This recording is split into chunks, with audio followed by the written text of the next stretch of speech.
বিসমিল্লাহির রহমানির রহিম।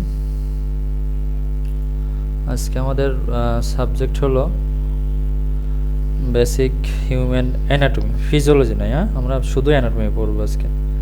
আমরা সপ্তাহের একদিন অ্যানাটমি পড়বো আর এক সপ্তাহে একদিন ফিজিওলজি পড়বো, ঠিক আছে? আজকে আমরা শুধু অ্যানাটমি পড়বো। আচ্ছা, আমরা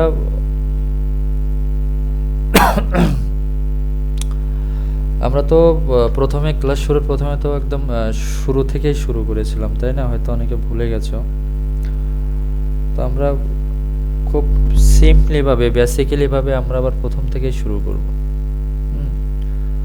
কারণ বিএসসিদের হয়তো আমি প্রথম থেকে ক্লাস নিয়েছি, ডিপ্লোমাদের আমি অ্যানাটমি ক্লাস নিইনি, ওদের জন্য একটু প্রবলেম হতে পারে। এই জন্য আমরা শুরু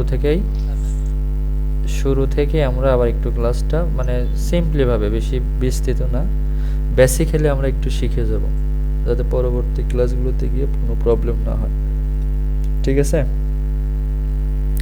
দেখো, আমরা আজকে টপিকের নাম দিয়েছি ইন্ট্রোডাকশন অফ অ্যানাটমি, অ্যানাটমির পরিচিতি।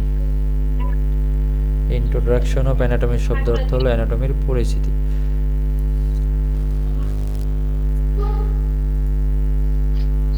ক্লাস কন্টেন্ট, আজকে আমরা কি কি শিখব এই টপিকের মধ্যে? আজকে আমরা কি কি শিখব? ডেফিনেশন অফ অ্যানাটমি, অ্যানাটমির সংজ্ঞা শিখব ভালোভাবে। সাব ডিভিশন অফ অ্যানাটমি, অ্যানাটমির সাব ডিভিশন বা সাব শাখাগুলো কি কি আছে সেগুলো আমরা শিখব। এরপরে শিখব অ্যানাটমিক্যাল পজিশন। তোমরা মনে রাখবা, এই অ্যানাটমিক্যাল পজিশনটা খুবই গুরুত্বপূর্ণ। আমরা ক্লাসে গিয়ে যখন একটা অঙ্গ নিয়ে পড়াই, অ্যানাটমিক্যাল পজিশন ধরতে পারি না, অ্যানাটমিক্যাল পজিশন বুঝি না। এই অ্যানাটমিক্যাল পজিশন খুবই গুরুত্বপূর্ণ। অ্যানাটমিক্যাল ট্রাম, এই শব্দটাও খুব গুরুত্বপূর্ণ। ট্রামগুলো আমাদের শিখতে হবে।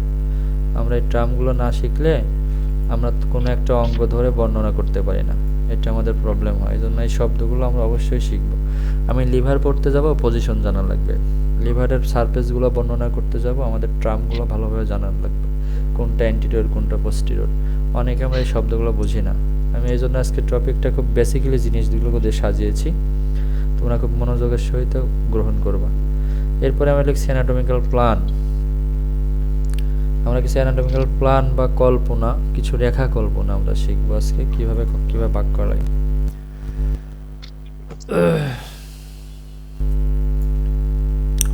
অনেক লেটে আসতেছে।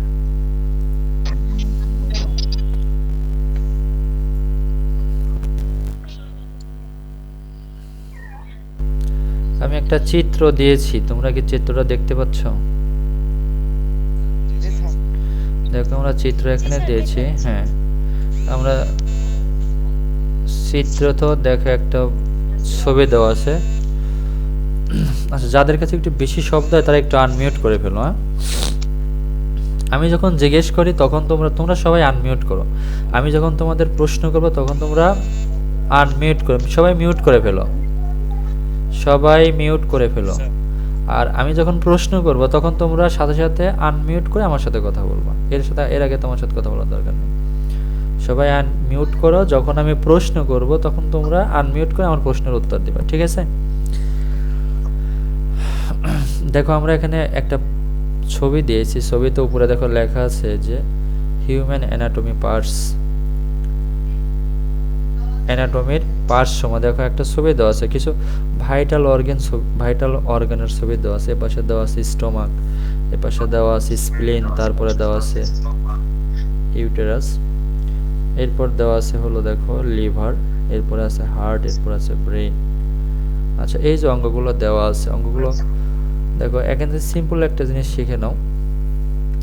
আমরা অঙ্গগুলো সম্পর্কে জানবো, কোন অঙ্গ দেখতে কেমন।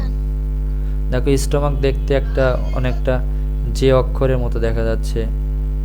এরপর দেখো হার্ট দেখতে একটা ত্রিকোণ আকৃতির মতো দেখা যাচ্ছে, লিভারটা দেখতে একটা ডোম আকৃতি দেখা যাচ্ছে।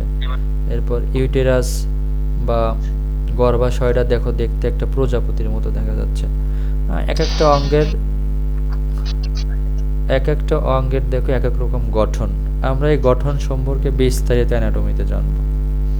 এরপরে দেখো, আমরা মানুষের দেখতেছি মাথার উপরে চুল আছে, এরপর মাথার পরে আছে গলা, গলার পরে আছে বুক, বুকের পরে আছে পেট, পেটের পরে আছে পা। হ্যাঁ, আমরা দেখতে পারতেছি। এখন আমি যদি বলি যে উপরে আছে মাথা, মাথার পরে আছে পা, কথাটা কিন্তু মিলবে না, তার লোকেশনও কিন্তু ঠিক থাকবে না। যার যেখানে লোকেশন সেই জায়গাতেই থাকা দরকার। তো এখান থেকে আমরা চিত্র থেকে কি শিখতে পারি যে অ্যানাটমি কাকে বললে আমরা অ্যানাটমি সম্পর্কে কি জানবো, যে চিকিৎসা বিজ্ঞানের যে শাখায় কোনো অঙ্গের গঠন, মানে সিম্পল কথায় কোনো একটা অঙ্গের গঠন সম্পর্কে আলোচনা করা হয়, আমরা গঠন আলোচনা করব, সেটাকে আমরা অ্যানাটমি বলবো। ঠিক আছে?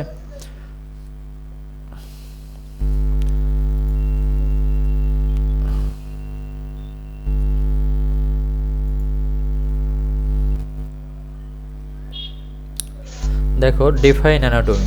অ্যানাটমি কাকে বলে? The word anatomy is derived from the Greek word anatom. বলছে the anatomy is derived from the Greek word anatom. বলছে anatomy শব্দটা একটা গ্রিক শব্দ, অ্যানাটোম থেকে এসেছে। একটা anatomy শব্দটা তাহলে কোথায় থেকে আসছে? অ্যানাটোম থেকে আসছে। হয় আর যেখানে অ্যানা মিন্স আপ, যেখানে অ্যানা শব্দের অর্থ হলো আপ, মানে উপরে, অ্যান্ড টমি,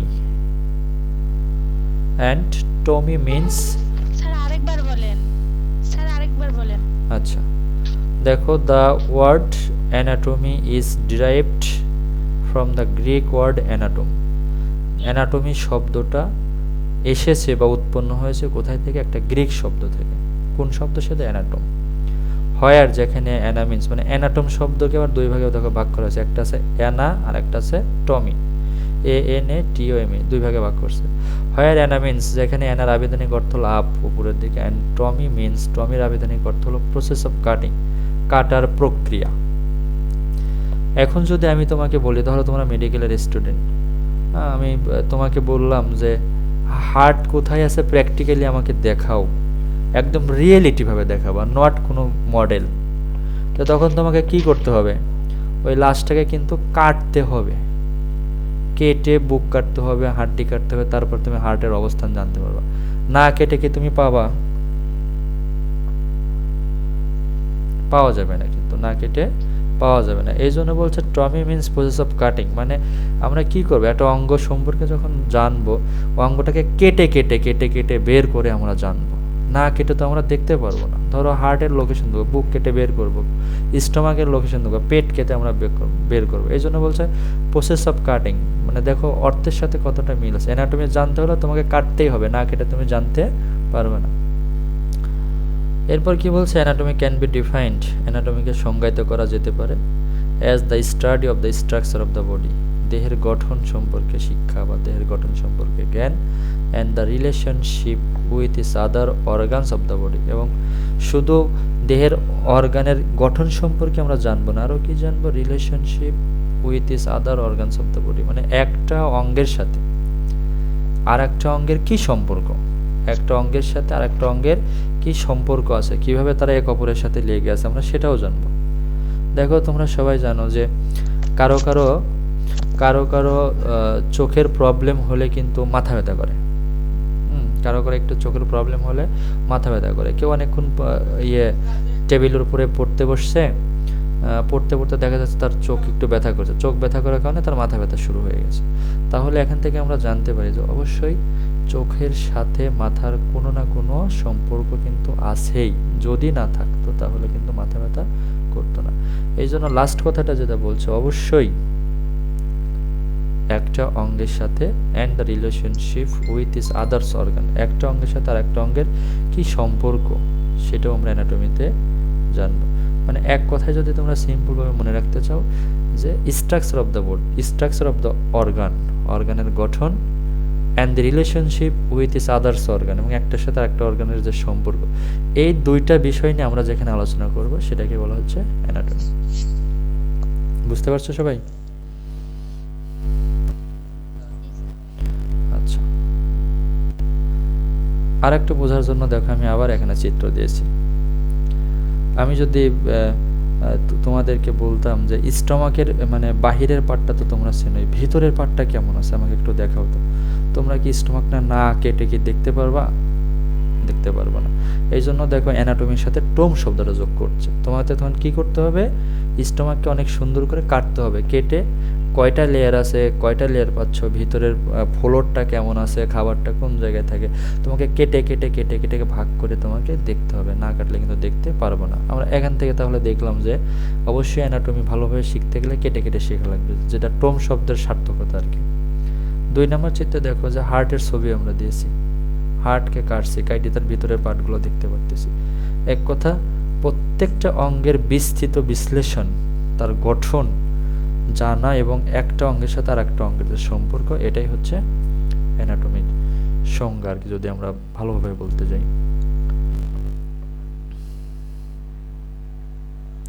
এরপরে আমরা দেখো এখানে দিয়েছি আর একটা প্রশ্ন এখানে আলোচনা করেছে, give the sub division of anatomy. অ্যানাটমির সাব ডিভিশন বা সাব শাখা বা সাব বিভাগগুলো কী কী আছে সেগুলো আমরা এখানে শিখব। Sub division of anatomy, sub division anatomy কী কী আছে দেখো। নাম্বার 1, আচ্ছা, সাব ডিভিশন অফ অ্যানাটমিকে আমরা 3 ভাগে ভাগ করব, মনে রাখবা। সাব ডিভিশন অফ অ্যানাটমি, অ্যানাটমিকে আমরা মানে সহজভাবে পড়ার জন্য দেখো, আমরা কিন্তু যে যখন এসএসসি পাস করছি তখন কিন্তু দেখো আমরা 9-এ ওঠার পরে কিন্তু আমরা যার যার বিভাগটাকে ভাগ করে নিয়েছি। কেউ আর্টসে পড়ছো, কেউ কমার্সে পড়ছো, কেউ সায়েন্সে পড়ছো, তাই না? কিন্তু ওই সময় যদি যেমন 22 সাল থেকে আবার কি করতেছে দেখো, 22 সাল থেকে তো সবাইকে একরকম করে দিচ্ছে, যে কেউ আর্টস কমার্স নাই, সবার এসএসসি পর্যন্ত সিলেবাস এক হয়ে যাবে। হয়তো বা দেখো যে অবশ্যই ফিজিক্স, কেমিস্ট্রি, বায়োলজি, প্রত্যেকটা অল্প অল্প করে নিয়ে আসবে, পুরো সিলেবাস কিন্তু দিবে না। আমরা যেটা পড়ে আসছি সেটা কিন্তু দিবে না, কারণ দিলে একটা স্টুডেন্টের পক্ষে পড়া কিন্তু সম্ভব নয়। তো এসএসসি পরীক্ষায় যদি ধরো আমরা যে আর্টস কমার্স সায়েন্সে পড়ে আসছি, যদি সবগুলো সাবজেক্ট ছোটো না করে যদি বলা হয় যে সবাই পড়ে আসবা, সবাইকে এই 3 বিভাগ নিয়ে পড়েই পাশ করতে হবে, আদৌ কি তাও তো সম্ভব ছিল? সম্ভব না। তো আমাদের যে দেহ গঠন দেখো, আমাদের যে দেহ গঠনটা, এটা আল্লাহ তাআলা কিভাবে যে তৈরি করছেন, মানে এটা নিয়ে তুমি যদি একটু গবেষণা করো যে কত নিখুঁতভাবে, কত নিপুণভাবে, কত নারীর মধ্যে কত নারী, কত ভেইনের মধ্যে কত ভেইন, কি প্যাচ, কোনো ভেইন চোখ দিয়ে দেখা যাচ্ছে, কোনো ভেইন চোখ দিয়ে দেখা যাচ্ছে না, হাজার হাজার রক্তনালী, কিলোমিটার রক্তনালী আমাদের দেহের মধ্যে আছে। এই কথাগুলো যদি চিন্তা করো, তাহলে এখন তুমি যদি ঝাড়াওভাবে এক কাছ থেকে পড়ে যেতে চাও, তাহলে কি তুমি কিন্তু মনে রাখতে পারবে না।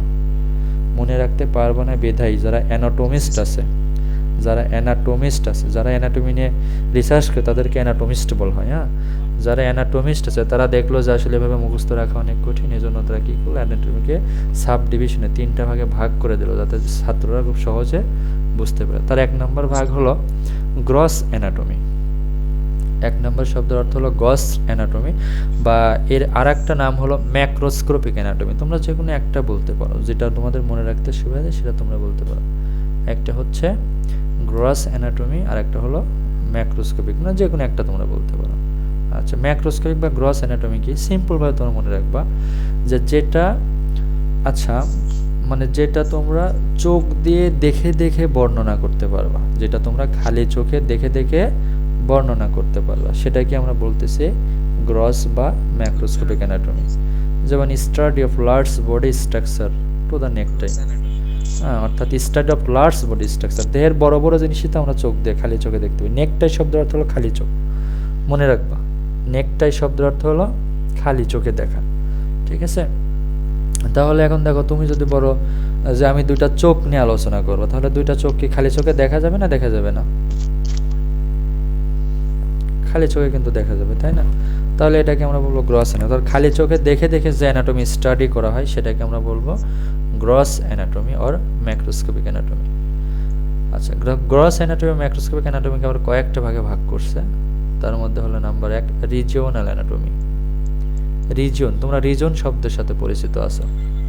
দেখো, বাংলাদেশকে যেমন কয়েকটা রিজনে ভাগ করা আছে না, আমরা বলে থাকি যে অমুকে অমুক রিজনে আছে, বা বাংলাতে বলি যে আমার চাচা সেই দক্ষিণ অঞ্চলে থাকে, আর একজন বলে আমার বাবা সরকারি চাকরি করে সেই একদম পশ্চিমা অঞ্চলে থাকে। অঞ্চল বলতে কি বোঝায়, মানে একদম শেষ সীমানা, তাই না? তো এরকম আমাদের দেহকে কয়েকটা রিজনে ভাগ করে, যেমন মাথার একটা রিজন, মাথার রিজন যদি আমরা বলি, মাথায় কোথায় থাকে, যে মাথা আমাদের দেহের উপরের রিজনে থাকে, বলতে পারি না আমরা এরকম? আচ্ছা, দেহের পার অবস্থান কোথায় আমরা বলতে পারি? পাটা হলো একদম দেহের আঞ্চলিকভাবে ভাগ করা। বলো। কি অংশ? অংশ নয়, আঞ্চলিক। আমি যে কথাগুলো বলতেছি বুঝছো? আঞ্চলিক। হ্যাঁ, রিজিওনাল শব্দ অর্থ হলো আঞ্চলিক। আঞ্চলিক মানে কি, আমরা বলি না এরকম যে আমার বাবা অমুক অঞ্চলে থাকে, অঞ্চল। আমার বাবা পূর্ব অঞ্চলে থাকে, আমার বাবা দক্ষিণ অঞ্চলে থাকে, বা আমার চাচা অমুক অঞ্চলে থাকে। এখন যদি তোমাকে বলি যে কক্সবাজার বাংলাদেশের কোন অংশের মধ্যে পড়ে, তাহলে কি বলবো যে কক্সবাজার বাংলাদেশের দক্ষিণাঞ্চলের মধ্যে পড়ে, তাই না? যদি বলি যে বাংলাবান্ধা বা বাংলাবান্ধা বা পঞ্চগড় কোন এলাকায় পড়ে, তখন তোমাকে বলতে হবে বাংলাবান্ধা বা পঞ্চগড় উত্তর অঞ্চলে বলে।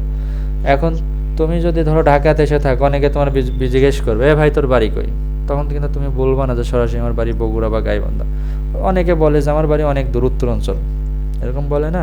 তাহলে এই যে আমরা যে অঞ্চলে ভাগ করি এটাকে বলা হয় রিজিওনাল। না, ঠিক এরকম অ্যানাটমি পড়ার সুবিধার্থে আমাদের দেহকে কয়েকটা অঞ্চলে ভাগ করা হয়। যদি আমরা অঞ্চল হিসেবে রিজিওনাল হিসেবে ভাগ করে পড়ে থাকি, আমরা সেটাকে বলবো রিজিওনাল অ্যানাটমি। যেমন ধরো তুমি রিজন ভাগ করে দিলাম, যেমন উপরের রিজনে কী কী আছে আমাদের দেহের, উপরের রিজনে দেখো কী কী আছে, মাথা আছে, কান আছে, চোখ আছে, নাক আছে, মুখ আছে। এটা আমাদের দেহের আপার রিজন। আমি বলতে পারি না এটা যে আপার রিজনে কী কী আছে? মাথা আছে, চোখ আছে, নাক আছে, কান আছে, গলা আছে। এখন যদি আমি বলি যে আপার রিজনে পাও আছে, পায়ের নখ আছে, হাঁটু আছে, কথাটা কি সত্য হবে? হ্যাঁ, এইরকমভাবে যদি আমরা অঙ্গকে, মানে যখন যে অঙ্গ পড়বো, সিস্টেম না, যেটা সামনে পড়বে সেটাই পড়বো আমরা, এরকম যখন অ্যানাটমি আলোচনা করবো আমরা সেটাকে বলবো রিজিওনাল অ্যানাটমি। আচ্ছা, এরপরে দেখো আসো সিস্টেমিক অ্যানাটমি। সিস্টেমিক অ্যানাটমি কি দেখো? Systemic study of specific system of the body. তোমাদের অ্যানাটমিতে মনে হয়, ডিপ্লোমাতেও মনে হয় পড়াইছে, বিএসসিতেও পড়াইছে। তোমাদের এরকম gross anatomy, sub division anatomy, regional anatomy এগুলো হয়তো পড়াই নাই। তোমাদের প্রথম ক্লাসে পড়াইছে যে আমাদের দেহে 11টা সিস্টেম আছে, তাই পড়াইছে না? আমাদের দেহে 11টা সিস্টেম আছে। এই যে সিস্টেম অনুসারে যদি ভাগ করি, হ্যাঁ, আমরা যদি সিস্টেম অনুসারে ভাগ করি, রিজন যদি ভাগ না করি, দেখো রিজন কিন্তু মানে এক কাছ থেকে আসতে, প্রথম থেকে আসতে যেটা যেটা আমাদের হাতে পড়বে সেটাই হলো রিজনাল, সব পড়তে হবে। আর যদি সিস্টেম অনুসারে যে পড়ি তখন কিন্তু রিজন কাজ করবে না। ধরো আমি যদি বলি নার্ভাস সিস্টেম, তাহলে নার্ভাস সিস্টেম বলতে বোঝাচ্ছে মাথা, অর্থাৎ মাথার মধ্যেই তোমাকে সীমাবদ্ধ থাকতে হবে, তখন কিন্তু ঘাড় বর্ণনা করলে হবে না, আবার কান বর্ণনা করলেও কিন্তু হবে না। যদি তোমাকে বলি ডাইজেস্টিভ সিস্টেম, দেখো ডাইজেস্টিভ সিস্টেম শুরু হচ্ছে কোথায় থেকে? ডাইজেস্টিভ সিস্টেম শুরু হচ্ছে আপার রিজন থেকে। আপার রিজন থেকে শুরু হচ্ছে না, মুখ থেকে শুরু হচ্ছে, কিন্তু ডাইজেস্টিভ সিস্টেমটা শুরু হচ্ছে মুখ থেকে। তাহলে মুখটা কোন রিজনে আছে? হ্যাঁ, কোন মুখ, আমাদের দেহের মুখটা কোন রিজনে আছে? আপার রিজনে আছে। শেষ হচ্ছে দেখো নিচের রিজনে গিয়ে। হ্যাঁ, আর ডাইজেস্টিভ সিস্টেম শেষ হচ্ছে মলদ্বার। মলদ্বার কোন রিজনে আছে? একদম নিচের লোয়ার রিজনে আছে। তাহলে তখন হ্যাঁ যখন তুমি সিস্টেমিক অ্যানাটমি আলোচনা করতে যাবে তখন কিন্তু দেহ রিজন মানে না, অর্থাৎ ওই সিস্টেমের মধ্যে যা যা আছে তখন তোমার সিস্টেম অনুসারে পড়তে হবে। বুঝতে পারছো? এটাকে বলা হচ্ছে সিস্টেমিক অ্যানাটমি। আচ্ছা, সি নাম্বার দেখো দেওয়া আছে সারফেস অ্যানাটমি। সারফেস অ্যানাটমি কি দেখো? Study of internal and external surface of the body. আমি যদি তোমাদের বলি যে আমাদের দেহের সবচেয়ে বাহিরে কোন অঙ্গটা আছে, তোমরা অ্যান্সার কি দিবা? আমাদের দেহের সবচেয়ে বাহিরের কোন অঙ্গটা আছে? কেউ কি বলতে পারবা? হাত পা বাহিরের অঙ্গ। আমরা হ্যাঁ, হাত পা বাহিরের অঙ্গ, হাত বাহিরের অঙ্গ, নাক বাহিরের অঙ্গ, কান বাহিরের অঙ্গ। হ্যাঁ, স্কিনও হবে, স্কিনটাই মেইন অ্যান্সার, কিন্তু ওই বললো হাত পা, হাত পাও হবে। আমি যখন বলবো যে দেহের বাহিরে কোন কোন অঙ্গ আছে তখন হাত বলতে পারো, পাও বলতে পারো, চুল বলতে পারো, কান বলতে পারো, নাক বলতে পারো। এগুলো কি দেহের বাহিরে না? এগুলো এটা আচ্ছা। আর আমি যদি তোমাকে বলি যে হার্ট, লিভার, কিডনি এগুলা দেহের বাইরে আছে, তাহলে কি এটা বিশ্বাস দেওয়া যাবে? তাহলে আমরা দেখতে পারতেছি, হ্যাঁ, তাহলে আমরা দেখতে পারতেছি কিছু অঙ্গ দেহের বাহিরে আছে আর কিছু অঙ্গ দেহের ভিতরে আছে। বুঝতে পারছো আমার কথা? কিছু অঙ্গ দেহের বাহিরে আছে, বাহিরে। সবাই কি আসতে শুনতেছ? হ্যাঁ, অনেক যে আস্তে শুনতে পাচ্ছ তোমার মোবাইলের সমস্যা আছে, হেডফোন লাগে নাও। আচ্ছা, তাহলে আমরা দেখলাম যে সারফেস অনুসারেও কিন্তু দেহকে ভাগ করা যাচ্ছে। কোনো অংশ দেহের বাইরে থাকে, কোনো কোনো অঙ্গ দেহের ভিতরে থাকে। যেগুলো অঙ্গ দেহের বাইরে থাকে, যখন আমরা শুধুমাত্র বাহিরের অঙ্গ নিয়ে আলোচনা করব তখন আমরা সেটাকে বলবো এক্সটার্নাল সারফেস, আর যখন ভিতরেগুলো বর্ণনা করব আমরা সেটাকে বলবো ইন্টারনাল সারফেস। এরকম সারফেস সিস্টেমে যখন আমরা আলোচনা করব তখন আমরা সেটাকে বলবো সারফেস অ্যানাটমি। বোঝা গেছে?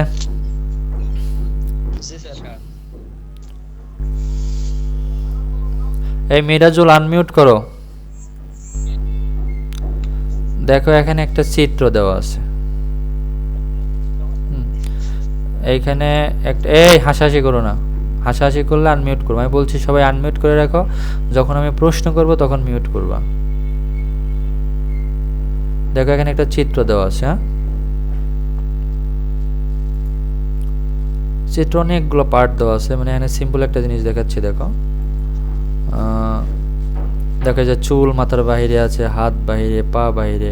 আবার এনে যে এই সিটটা যে এনে দাঁড়িয়ে আছে, এনে দেখো পিছন, মুখটা পিছন দিকে করে দাঁড়িয়ে আছে। যখন মুখ পিছন দিকে করে দাঁড়িয়ে থাকে আমরা সেই ট্রামকে বলবো পোস্টেরিয়র, আর মুখটা যখন সামনের দিক করে দাঁড়িয়ে থাকবে তখন আমরা সেই ট্রামকে বলবো অ্যান্টিরিয়র। ঠিক আছে? অ্যান্টিরিয়র শব্দের অর্থ হলো সম্মুখ ভাগ, আর পোস্টেরিয়র শব্দের অর্থ হলো পিছন ভাগ। ঠিক আছে?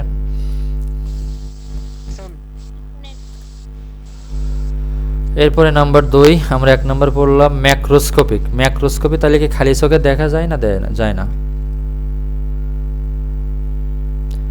ম্যাক্রোস্কোপিক শব্দের অর্থ কি? খালি চোখে দেখা যায় নাকি খালি চোখে দেখা যায় না?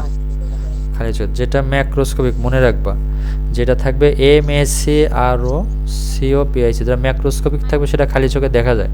আর যেটা মাইক্রোস্কোপিক থাকবে একদম কানে মাথার মধ্যে ঢোকায় নেবা, যেটা মাইক্রোস্কোপে থাকবে সেটা খালি চোখে দেখা যায় না। দেখতে হলে অবশ্যই মাইক্রোস্কোপের প্রয়োজন হয়, মাইক্রোস্কোপ ছাড়া খালি চোখে দেখা যায় না। যে জিনিসগুলো মাইক্রোস্কোপ ছাড়া খালি চোখে দেখা যায় না সেই জিনিসগুলোকে বলা হয় মাইক্রোস্কোপিক। বোঝা গেছে? হ্যাঁ, তাহলে এখানে আমরা মাইক্রোস্কোপিক অ্যানাটমি বলতে কি বুঝতেছি যে এখানে আমরা দেহের যে অংশগুলো খালি চোখে দেখা যায় না সেই অংশগুলো নিয়ে স্টাডি করব। এটাকে বলা হচ্ছে মাইক্রোস্কোপিক অ্যানাটমি। এখানে দেওয়া আছে হারুনুর রশিদের শব্দ হচ্ছে, হারুনুর রশিদ বন্ধ করো, অনেকের হেডফোনের জন্য বিশ্রী শব্দ হয়। আচ্ছা দেখো, study of anatomy that can not be seen with নেকটাই। বলছে স্টাডি অফ অ্যানাটমি, অ্যানাটমির যে অংশ শিক্ষা করা হয় that can not be seen, যেটা খালি চোখ, যেটা দেখা যায় না, উইথ নেকটাই খালি চোখে, অর্থাৎ যেটা খালি চোখে দেখা যায় না। ইট ক্যান বি ডিভাইডেড, এই মাইক্রোস্কোপিক অ্যানাটমিকে আবার কয়েকটা ভাগে ভাগ করা যায়। নাম্বার 1 হলো সাইটোলজি, নাম্বার 2 হলো হিস্টোলজি। তোমরা ডেফিনেশন পড়ার আগে মনে রাখো, সাইটোলজি শব্দটা আসছে সেল থেকে, সাইটোলজির শব্দটা আসছে হলো সেল থেকে, আর হিস্টোলজির শব্দটা আসছে হলো টিস্যু থেকে। এই কথাটা তোমরা মাথার মধ্যে আজীবন মনে রাখবা। সাইটোলজির শব্দটা আসছে হলো সেল থেকে, আর হিস্টোলজির শব্দটা আসছে হলো টিস্যু থেকে। অ্যানাটমির যে শাখায় সেলের স্ট্রাকচার নিয়ে আলোচনা করা হয়, অ্যানাটমির যে শাখায় একটা স্বাভাবিক সেলের স্ট্রাকচার নিয়ে আলোচনা করা হয় তাকে বলা হয় সাইটোলজি, আর অ্যানাটমির যে শাখায় টিস্যু বা কলার নর্মাল স্ট্রাকচার নিয়ে আলোচনা করা হয় তাকে বলা হয় হিস্টোলজি। দেখ এখানে দেওয়া আছে study of normal cell is called cytology, study of normal tissue is called histology. এইটুকুর মধ্যে কোনো প্রবলেম আছে কিনা?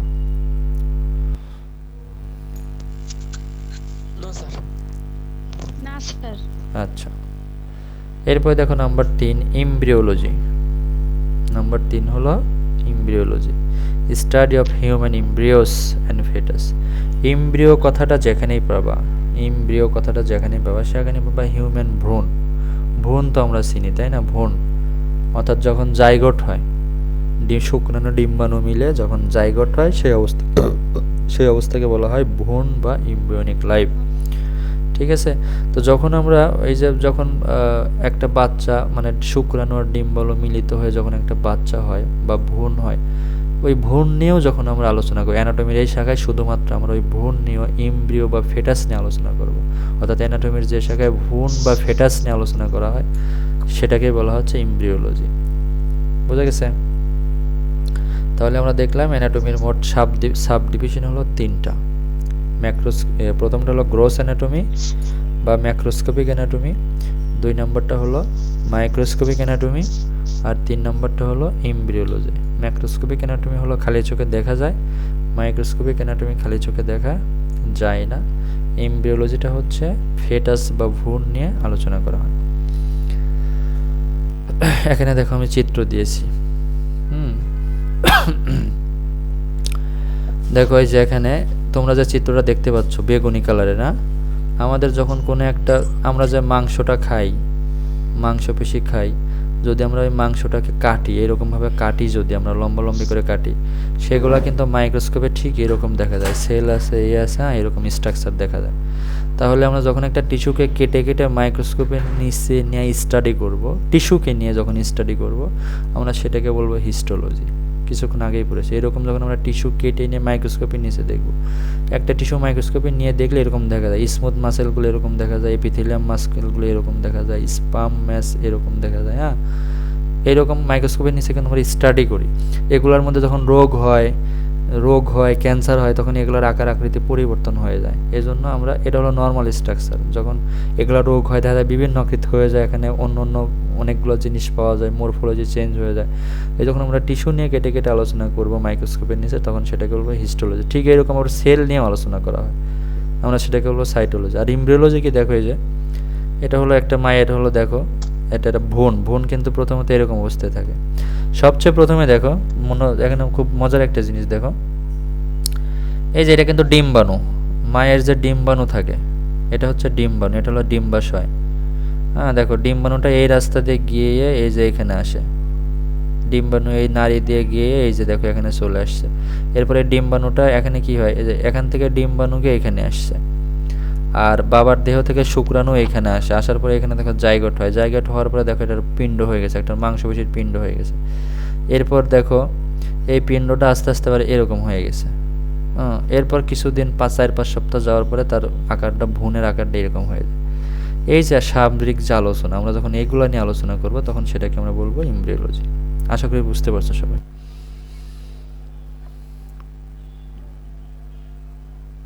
নেক্সটে কি যাবো আমরা? কোনো প্রবলেম আছে এখানে?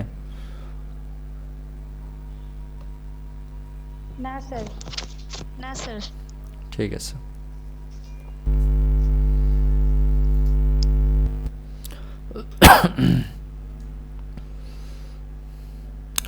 এরপর দেখো আমরা পরের প্রশ্নটা দিয়েছি, define anatomical position, name some common anatomical position. বলছে অ্যানাটমিক্যাল পজিশন কাকে বলে, কিছু কমন অ্যানাটমিক্যাল পজিশনের নাম লিখো যেগুলো আমরা ব্যবহার করব অ্যানাটমিতে। অ্যানাটমিক্যাল পজিশন কি? The anatomical description of the human body. বলছে মানুষের শরীরের যে বিস্তৃত বর্ণনা, মানুষের শরীরের অঙ্গ সংস্থানের যে বিস্তৃত বর্ণনা, স্কল অ্যানাটমিক্যাল পজিশন, সেটাকে বলা হচ্ছে অ্যানাটমিক্যাল পজিশন। অ্যানাটমিক্যাল পজিশনগুলো কী কী আছে দেখো। Number 1 পোর্ন position. নাম্বার 1 হলো পোর্ন পজিশন। এগুলোর কোনো বাংলা অর্থ নেই, তোমাকে মনে রাখতে হবে পোর্ন পজিশন। আর পোর্ন পজিশন কি সেটা তোমাকে শিখতে হবে। আচ্ছা, আমাদের সবারই মনে হয় উপর হয়ে শোয়ার অভ্যাস একটু আছে না সবারই? উপর হয়ে শোয়া বোঝো? মাথা কি আকাশের দিকে দেওয়া নাকি নিচের দিকে দেওয়া? হ্যাঁ, যখন এই শব্দগুলো কিন্তু মনে রাখবা, এই শব্দগুলো কিন্তু সবারই লাগবে। যখন আমরা মাথাটা, মুখটা নিচের দিকে করে উপর হয়ে শুয়ে থাকি, সেই পজিশনকে বলা হয় পোর্ন পজিশন। মনে থাকবে সবার। দেখো ওখানে লেখা আছে লাইং ফেস ডাউন। যখন মুখটা নিচের দিকে করে শুয়ে থাকে, সেই পজিশনকে বলা হয় পোর্ন পজিশন। এগুলা কিন্তু আমাদের লাগবে, খুবই গুরুত্বপূর্ণ শব্দ এগুলা। যখন হসপিটালে ডিউটি করতে যাবা, তখন ডাক্তার তোমাকে বলবে রুগীকে পোর্ন পজিশনে শোয়াও, তোমাকে কিন্তু বলবে না রুগীকে উপর করে শোয়াও। উপর করে শোয়ানোর কথা বললে কেমন লাগে না, শব্দটা শুনতে কেমন লাগে, এই জন্য ডাক্তার তোমাকে বলবে পোর্ন পজিশনে শোয়াও। তখন তুমি যদি পোর্ন পজিশন না বোঝো, তাহলে কিন্তু বিপদ, তাই না?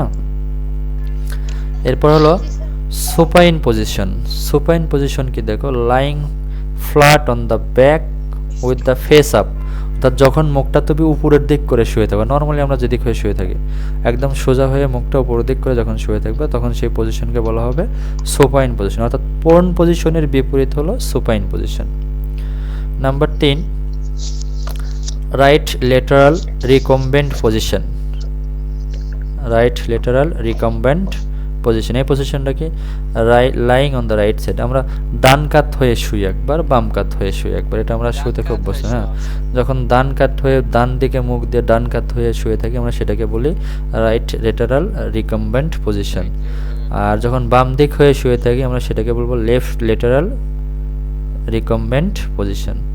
আর লিথোটমি পজিশনটা হচ্ছে body is lying supine with নিস, অনেকে ঘোড়ার মতো পা ভাঁজ করে শুয়ে থাকো না, হাঁটু ভাঁজ করে ঘোড়ার মতো শুয়ে থাকো না,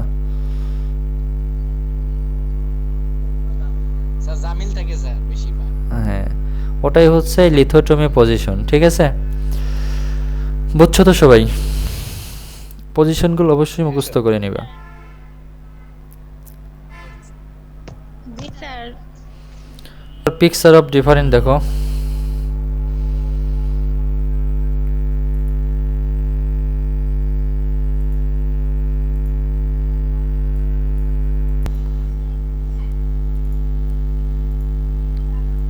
আচ্ছা আমরা কত দূর আলোচনা করতেছিলাম?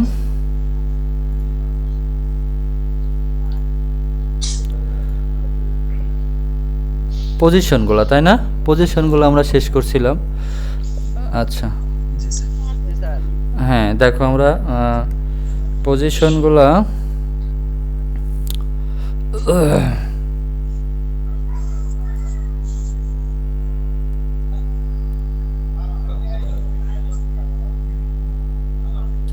সবাই ফলো করো, শব্দকরণ এখন শব্দকরণ দেখো। মিরাজুল, মিরাজুল মিউট করো, মিরাজুল তোমার ওখানে প্রচুর শব্দ, এগুলো বিষয় মনে রাখতে হয়। আচ্ছা তাহলে আমরা দেখলাম অ্যানাটমিক্যাল পজিশনকে আমরা 5 ভাগে ভাগ করেছি। প্রোন পজিশন হলো যখন মুখ নিচের দিক করে শুয়ে থাকে, উপর হয়ে শুয়ে থাকে, সেটাকে প্রোন পজিশন বলা হয়। সুপাইন পজিশন হলো যখন মুখটা উপরের দিক করে শুয়ে থাকে বা সোজা হয়ে শুয়ে থাকে, সেটাকে আমরা সুপাইন পজিশন বললাম। রাইট লেটারাল রিকম্বেন্ট পজিশন আমরা বললাম যখন ডান কাত হয়ে শুয়ে থাকে সেটাকে রাইট লেটারাল রিকম্বেন্ট পজিশন, যখন বাম কাত হয়ে শুয়ে থাকে তখন আমরা সেটাকে বললাম লেফট লেটারাল রিকম্বেন্ট পজিশন। আর লিথোটমি পজিশন হচ্ছে যখন ঘোড়ার মতো পা ভাঁজ করে যে কোনো একদিক শুয়ে থাকে সেটাকে আমরা বলি লিথোটমি পজিশন। আচ্ছা দেখো আমরা এখানে চিত্র দিয়েছি, এখানে মনে হয় না বোঝার কোনো কিছু নাই। প্রথমটা পন পজিশন উপর হয়ে শুয়ে আছে, পরেরটা হলো সুপাইন পজিশন সোজা হয়ে শুয়ে আছে, তারপরটা right lateral recumbent position, left lateral recumbent position. আর এখানে দেখো একটা ফ্লোয়ার্স দিছে, হ্যাঁ এটা একটা পজিশন আছে যেটা আমাদের বর্ণনার মধ্যে নাই। এখানে আর একটা সোজা হয়ে স্টিকলি শুয়ে থাকা, মানে এখানে দেখা যায় পাটা কিন্তু একদম উপরের দিকে করে আছে, এটা পাটাও সোজা করে দিয়েছে নিচের দিকে, এটাকে বলা হচ্ছে ট্রেন্ডিলেনবার্গ। যাক এটা লাগবে না, তোমরা এই 5টা মনে রাখো আমরা যে 5টা শিখলাম।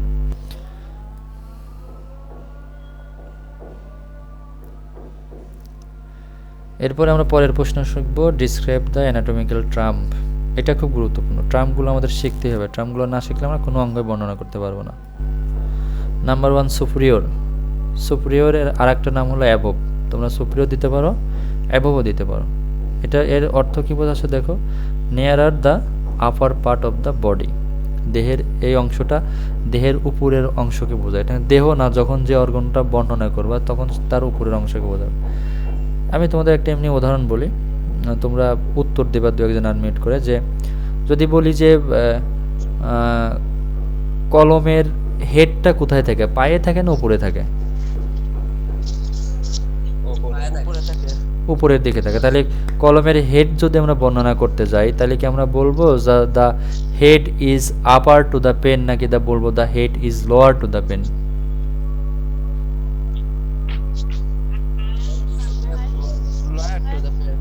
লয়ার কেন হবে? কেবল বললো উপরে, আবার লয়ার কেন? Upper to the pen. আচ্ছা আমি যদি বলি, আচ্ছা ধরো আমাদের দেহের কথা বলি, আমি যদি বলি সুপিরিয়র শব্দটা হলো উপরে বা অ্যাবভ, আমি যদি বলি যে দ্য লেগ, সবাই মনোযোগ দিয়ে শোনো, the leg is superior to the body, কথা সত্য না মিথ্যা? হ্যাঁ, the leg is upper or superior to the body. বুঝতে পারছো? এরকম যখন কোনো অঙ্গের উপরের পার্টকে বুঝিয়ে বর্ণনা করবো আমরা সেই টার্মকে বলবো আপার বা সুপিরিয়র। দেখো এন এক্সাম্পল দেওয়া আছে, the lungs are superior to the kidney. Kidney উপরে থাকে নাকি লাংস কি উপরে থাকে?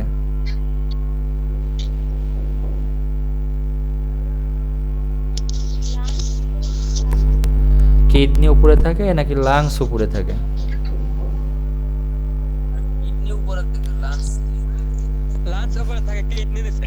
হ্যাঁ, লাংস থাকে উপরে, কিডনি থাকে নিচে। কিডনি থাকে একদম তল পেটে, আর লাংস থাকে বুকের মাঝখানে, তাই না? তাহলে আমি যদি এখন তোমাকে যদি আমি বাংলাতে বলি যে তুমি বর্ণনা করো লাংস দুইটা কিডনি দুটার উপরে থাকে, তাহলে তুমি যদি সুপিরিয়র কথাটা না জানো তাহলে তো বর্ণনা করতে পারবে না। যদি তোমাকে প্রশ্ন করা হয় যে তুমি ইংরেজিতে বলো লাংস দুইটা কিডনি দুইটার উপরে থাকে, তখন তোমাকে ঠিক এরকম বর্ণনা করতে হবে, দ্য লাংস আর, তখন তোমাকে এরকম বর্ণনা করতে হবে যে the lungs are superior to the kidney. Lungs হলো কিডনির উপরে থাকে। আচ্ছা, এরপর দেখো ইনফিরিয়র বা বিলো। ইনফিরিয়র শব্দের অর্থ হলো নিচে, এটা দ্বারা নিচে বোঝায়। অ্যাওয়ে ফ্রম দ্য হেড, মানে মাথার নিচে যে অংশগুলো থাকে আমরা সেগুলোকে ইনফিরিয়র বলবো। যেমন এক্সাম্পল দেখো, the stomach is inferior to the oesophagus. স্টমাকের নিচে ইসোফেগাস থাকে, অর্থাৎ ইনফিরিয়র শব্দটা আমরা যেখানে পাবো সেটাকে আমরা ইনফিরিয়র বলবো। অ্যান্টিরিয়র শব্দ অর্থ হলো সামনে বা ভেন্ট্রাল। অ্যান্টিরিয়র বলতে পারো, ভেন্ট্রালও বলতে পারো। এখন যদি আমি তোমাকে বলি যে নাক পিঠে থাকে, তাহলে কি আসলে সত্য হবে? The nose posterior to the back, আমাকে কি বলতে হবে? The nose anterior to the body, নাক দেহের সামনের ভাগে থাকে, তাই না? এরকম যা বলছে নিয়ারার the front of the body, যেটা দেহের সামনের দিকে থাকে আমরা সেটাকে বলি অ্যান্টিরিয়র। আচ্ছা আমার, হ্যাঁ আচ্ছা ড্রিল করতেছে তো, ড্রিল করার শব্দ হচ্ছে, যদিও জানালা দরজা আটকানো আছে। বোঝা যাচ্ছে না এখন? বোঝা যাচ্ছে এখন? আচ্ছা, অ্যান্টিরিয়র বলতে বোঝাচ্ছে, হ্যাঁ অ্যান্টিরিয়র বলতে বোঝাচ্ছে নিয়ারার the front of the body. আচ্ছা, মিউট করে কথা বলবা, তোমরা যারা ক্লাস করছো কারোর সাথে কথা বললে মিউট করে কথা বলবা, এই জিনিসটা বারে বারে বলতে ভালো লাগে না। Near at the front of the body, এটা কি থাকে? দেখে সম্মুখ ভাঙে থাকে, অর্থাৎ অ্যান্টিরিয়র বলতে বুঝবো যে আমাদের সামনে আছে, পিছনে নয়, ঠিক আছে? যেমন example, the sternum is anterior to the heart.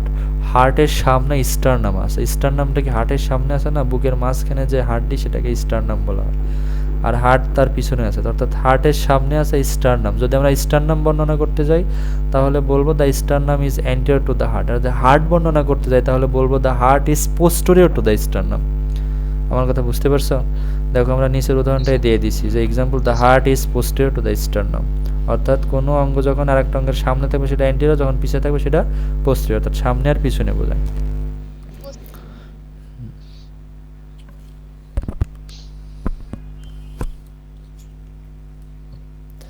দেখো আমরা এখানে একটা চিত্র দিয়ে দিয়েছি, আমরা একটা মানুষের চিত্র এখানে দিয়ে দিয়েছি, সবগুলো টার্ম দেওয়া আছে, আমরা এগুলোকে শিখে নিয়ে পরবর্তী টার্মে আমরা যাব।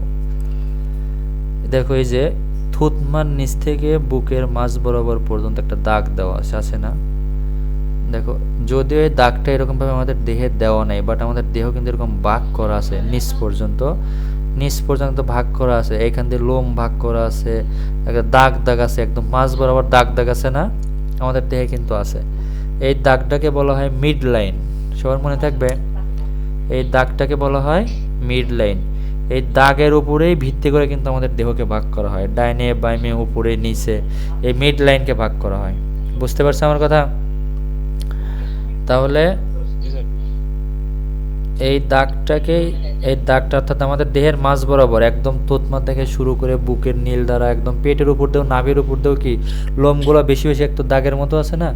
আমাদের এই দাগটাকে বলা হচ্ছে মিড লাইন। এই মিড লাইন থেকেই মূলত ভাগ করা। যখন মিড লাইন থেকে ডানে যাবে আমরা সেটাকে বলবো রাইট, যখন বামে যাবে সেটাকে বলবো লেফট। অথবা মিড লাইন থেকে যখন দেহের বাইরের দিকে যাবে তখন আমরা সেটাকে বলবো লেটারাল। দেখো এখানে চিত্র দেওয়া আছে, মিড লাইন যখন কোনো অঙ্গ এই দিক থেকে তার অঙ্গের মুখটা এই দিকে চলে আসবে তখন আমরা তাকে বলবো লেটারাল। আর যখন এই মিড লাইন থেকে ভিতরের দিকে ঢুকবে, অর্থাৎ বাইরে থেকে ভিতর দিকে আসবে, তখন আমরা তাকে বলবো মিডিয়াল। বুঝতে পারছো? হ্যাঁ, মিড লাইনের ডানে যেটা থাকবে সেটা হলো রাইট, আর বামে যেটা থাকবে সেটা হলো লেফট।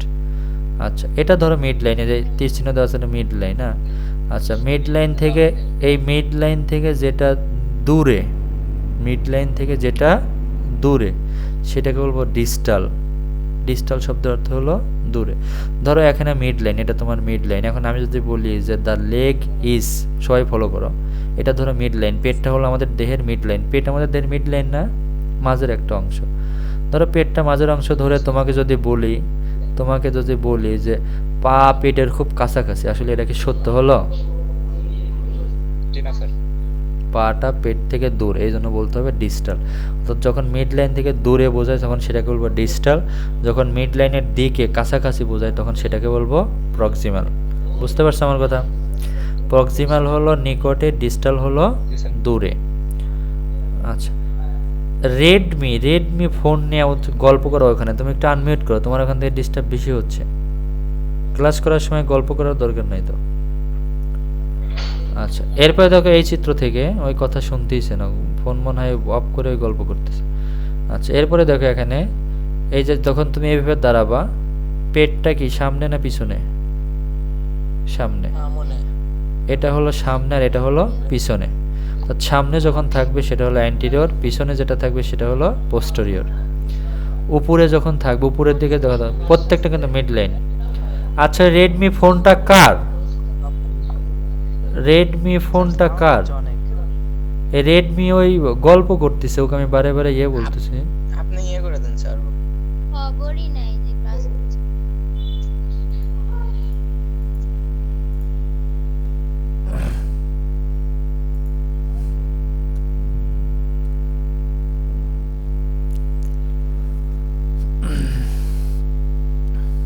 আচ্ছা, ট্রামগুলো তোমরা বুঝতেছো তাই না? মিড লাইন থেকে যখন বাহিরের দিকে বের হয়ে যাবে তখন সেটাকে বলবো লেটারাল, আর যখন মিড লাইনের দিকে আসবে তখন সেটাকে বলবো মিডিয়াল। ফলো করবা। আচ্ছা, এরপর মিড লাইন থেকে যখন দূরে চলে যাবে তখন সেটাকে বলবো ডিস্টাল, যখন মিড লাইনের দিকে যাবে তখন সেটাকে বলবো প্রক্সিমাল। আর সামনে যেটা থাকবে সেটাকে বলবো অ্যান্টিরিয়র, পিছনে যেটা থাকবে সেটাকে বলবো পোস্টেরিয়র। উপরের দিকে যেটা থাকবে সেটাকে বলবো সুপ্রিয়র বা আপার, নিচের জায়গা যেটা থাকবে সেটাকে বলবো ইনফিরিয়র বা লোয়ার। এই শব্দগুলো কিন্তু আমাদের খুবই প্রয়োজন হবে। বোঝা গেছে? তাহলে ডিস্টাল শব্দের অর্থ হলো মিড লাইন থেকে দূরে বোঝায়, প্রক্সিমাল অর্থ মিড লাইনের কাছে বোঝায়। আচ্ছা, অ্যান্টিরিয়র শব্দের অর্থ হলো সামনের দিকে বোঝায়, পোস্টেরিয়র শব্দের অর্থ পিছনের দিকে বোঝায়। রাইট তো লেফট এটা তো তোমরা জানোই। এরপর দেখো আমাদের আরও টার্মগুলো আসবে যেগুলো আমরা এখানে শিখলাম। এই দেখো medial, near at the medial plan of the body, বলছে মিড যে প্লানটা আছে এটা মিডিয়াল লাইনের দিকে বোঝায়, এই জন্য এটাকে বলছে মিডিয়াল। এক্সাম্পল, দ্য আলনা is medial to the radius, অর্থাৎ আলনাটা রেডিয়াসের দিকে মিডিয়ালি থাকে। তুমি যখন হাতটা দেখো সোজা করে দাঁড়াবা তখন আলনা থাকবে কিন্তু মিডিয়ালি, কেনি আঙ্গুলটা তোমার দেহের দিকে থাকবে, বৃদ্ধাঙ্গুলটা দেহের বাইরের দিকে থাকবে, অর্থাৎ রেডিয়াসটা বাইরের দিকে থাকবে আর আলনাটা থাকবে দেহের দিকে। এই জন্য বলা হয় রেডিয়াস হলো ল্যাটারাল আর আলনাটা হলো medial. Lateral, away from the medial plan, মানে এটা বলছে যে মিডিয়াল প্লান থেকে কি হবে, বাইরের দিকে চলে যাবে। আমরা যেটা কিছুক্ষণ আগে বুঝলাম, মিডিয়াল যখন প্লানের দিকে আসবে আর ল্যাটারাল যখন প্লান থেকে বাইরের দিকে চলে যাবে। এক্সাম্পল হলো দ্য আলনা is lateral to the radius. একই উদাহরণ। প্রক্সিমাল মানে দূরে, যখন মিড লাইন থেকে দূরে চলে যাবে। Near to the origin part, মানে একদম মিড লাইন থেকে তার অরিজিনাল পার্টের দিকে চলে যাচ্ছে, সেটা হলো প্রক্সিমাল, মানে একদম মাঝখানের দিকে চলে আসতেছে। Example, the humerus is proximal to ulna, মানে হিউমেরাসটা আলনার খুব নিকটে। হিউমেরাসের নিচেই তো আলনা আছে, তাই না? এখন আমি যদি বলি যে phalanges is proximal to humerus, তাহলে কি কথাটা সত্য হলো? হলো না, কিন্তু কাছে বোঝাবে। আলনা তোমার ফ্লাঞ্জেস আঙ্গুলগুলো থাকলো একদম মাথায় আর হিউমেরাস থাকলো বাহুর কাছে, এই জন্য বলতে হবে যে রেডিয়াস আলনা ইজ প্রক্সিমাল টু হিউমেরাস। এই কথাটা কিন্তু সত্য। Tibia fibula is proximal to femur, এটা বলতে পারো।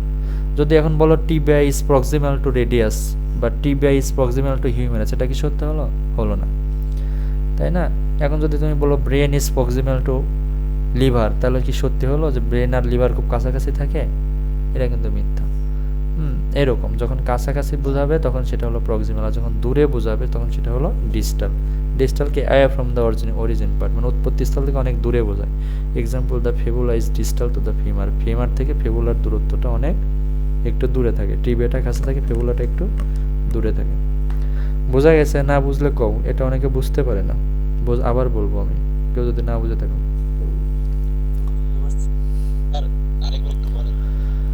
আচ্ছা, মিডিয়ালটা হলো যখন মিড লাইনের কাছাকাছি বোঝাবে। ধরো মিড লাইন, মিডল জায়গা হলো তোমার পেট, অর্থাৎ মিড লাইন। চিত্রটা ফলো করো, চিত্র না দেখলে বুঝবে না।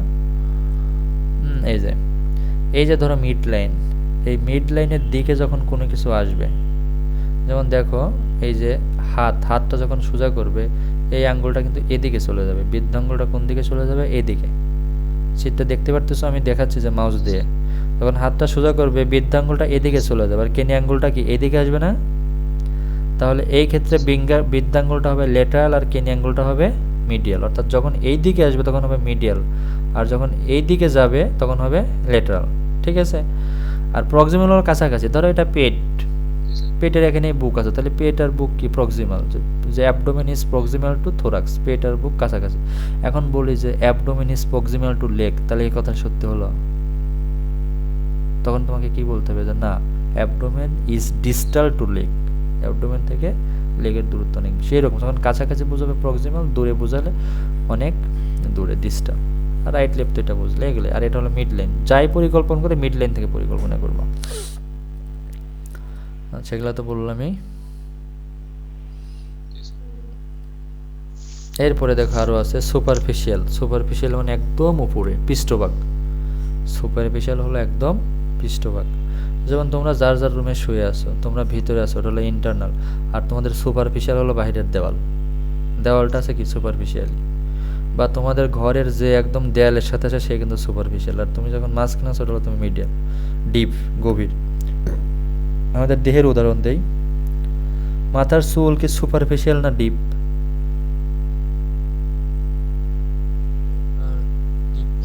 মাথার চুল কোন ডিপে আছে রে? মাথার চুল তো একদম দেহের পৃষ্ঠে, বাহিরে অবস্থান। সুপারফিশিয়াল। সুপারফিশিয়াল মানে সবচেয়ে বাহিরের পার্ট, সহজভাবে মনে রাখবা। সুপারফিশিয়াল হলো সবচেয়ে বাহিরের পার্ট, আর ডিপ হলো গভীরের পার্ট। ধরো আমি তো তোমাদের একটা সিম্পল উদাহরণ দিই। ধরো তোমরা আইডিয়ালের কলেজে গেছো, হ্যাঁ, দুইজন গেটের বাহিরে দাঁড়া আছো, মানে গেট ধরে গেটের বাইরে দাঁড়া আছো, আর দুইজন আইডিয়ালের অফিস রুমে এসে বসে আছো। তাহলে না সুপারফিশিয়াল কে আর ডিপ কে? সুপারফিশিয়াল যাই। হ্যাঁ, যারা কান ধরে বাইরে দাঁড়া আছে, যারা দেরি করে আসার জন্য বাইরে কান ধরে দাঁড়া আছে, ওরাই সুপারফিশিয়াল। সহজ হিসাব, তাই না? হ্যাঁ, মনে রাখবা। ঠিক এরকম দেখো আমাদের সুপারফিশিয়াল, আমাদের দেহে কি কি আছে? চুল superficial, skin superficial, nose superficial, ear superficial, হ্যাঁ, এরপর লিপস সুপারফিশিয়াল, হেয়ার সুপারফিশিয়াল। এগুলা কি দেহের সুপারফিশিয়াল না? এরকম। আর ডিপ কোনগুলো? যেগুলো স্কিনের ভিতরে আছে সেগুলো ডিপ। এই জন্য বোঝাচ্ছে যে near to the surface of the body, যেগুলো দেহের একদম সারফেসে আছে, পৃষ্ঠে, সেগুলো হলো superficial. Example the ribs are superficial to the lungs. শুধু যে বাহিরেই সুপারফিশিয়াল তা কিন্তু না, দেখো এখানে কিন্তু লাংসও দেহের ভিতরে আছে, রিপসও কিন্তু ভিতরে আছে।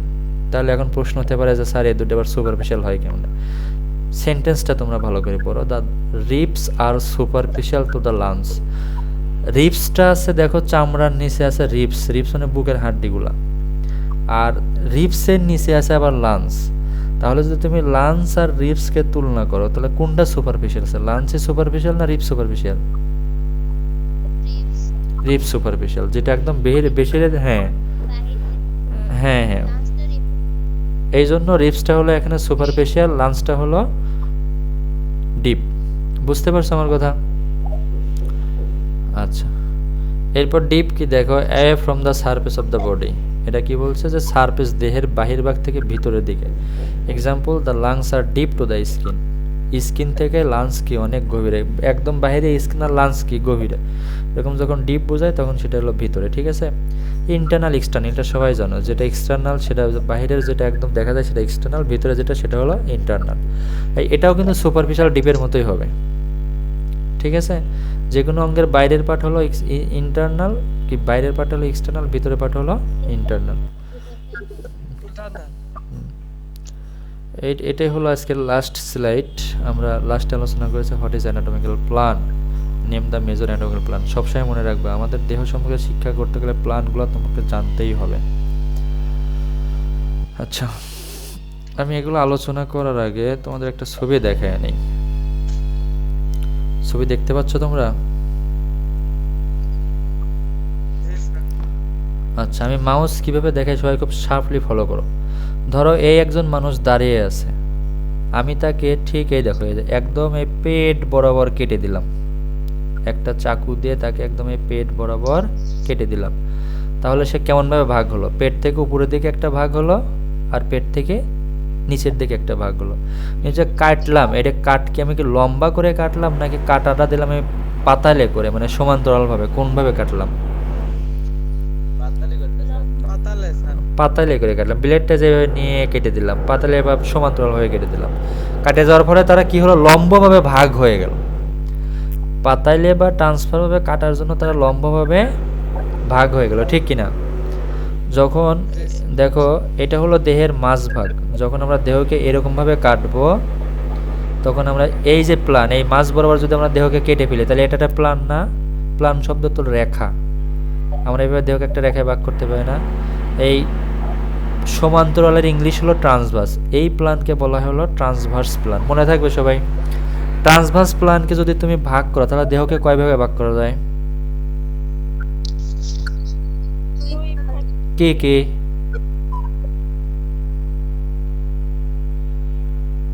কও?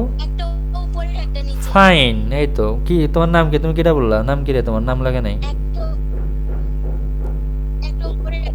হ্যাঁ হ্যাঁ, তোমার নাম কি সেটা বলো। মিতু, হ্যাঁ ফাইন। দেখো মিতু কত সুন্দর উত্তর দিয়েছে। তুমি যদি এভাবে দেহকে ভাগ করো এই ট্রান্সফার, হ্যাঁ ফাইন, তুমি যদি এই ট্রান্সভার্স প্ল্যান দিয়ে দেহকে ভাগ করো তাহলে দেহকে দুই ভাগে ভাগ করো, একটা হলো উপরের অংশ আর একটা হলো নিচের অংশ, অর্থাৎ আপার পার্ট আর হলো লোয়ার পার্ট। তাহলে যদি তোমাকে প্রশ্ন করে ভাইবা বোর্ডে যে ট্রান্সভার্স প্ল্যানের কাজ কি, transverse plan divided the body into upper and lower part. খুব সিম্পল। এরপরে দেখো আরেকটা, ধরো তুমি লম্বাভাবে দাঁড়িয়ে আছো, একদম মাথার মাঝখান দিয়ে বরাবর এভাবে কেটে দিল, এই একটা প্ল্যান। বোঝা গেছে? এই দেখো একদম নাক বরাবর যে মিড প্ল্যান দেখালাম, মিড প্ল্যান বরাবর তোমাকে এরকম কেটে দিল। সরি, যদি তুমি এইভাবে কাটো, অনেকে চলে গিয়ে আবার আসছে, ঝামেলা হয়েছে, একটু দাঁড়াও তোমরা।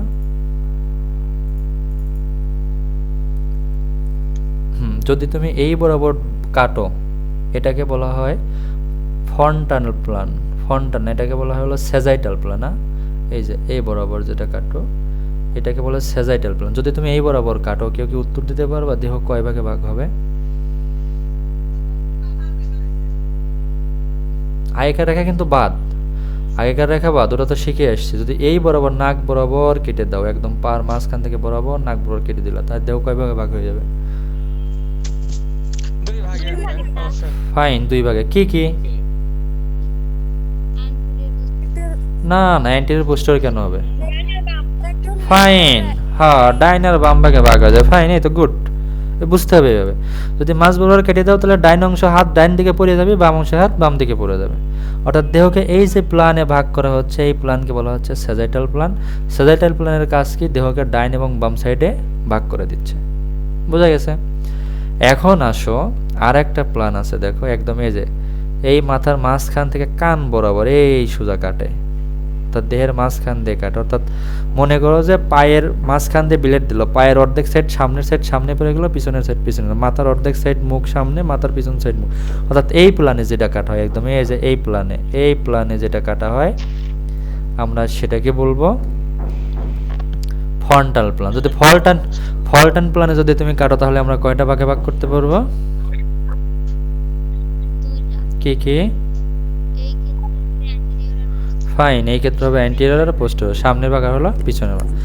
হ্যাঁ ফাইন, গুড। এইটা কিন্তু পরীক্ষাতে খুব ধরে।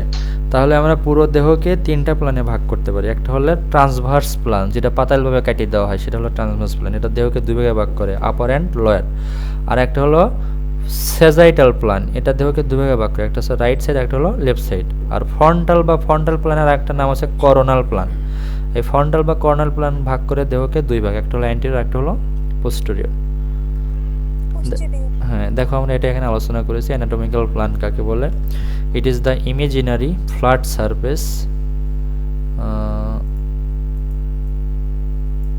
It is the imaginary flat surface that passes through the body parts. বলছে এটা একটা কাল্পনিক সমতল রেখা।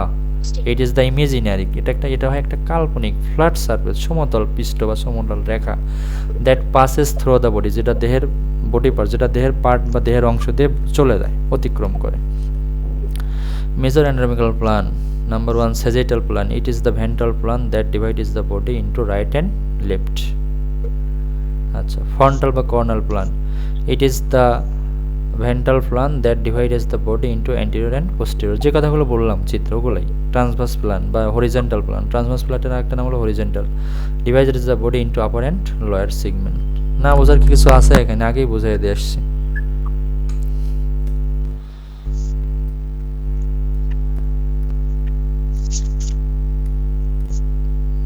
থ্যাংক ইউ এভরিবডি, আজকে পর্যন্তই। কারো কোনো প্রশ্ন থাকলে জিজ্ঞেস করতে পারো। ওহো, আমি না এমসিকিউ দেইনি, আজকে ভুলে গেছি, সময় পাইনি আসলে। এটা একটা স্লাইড করতে অনেক সময় লাগে।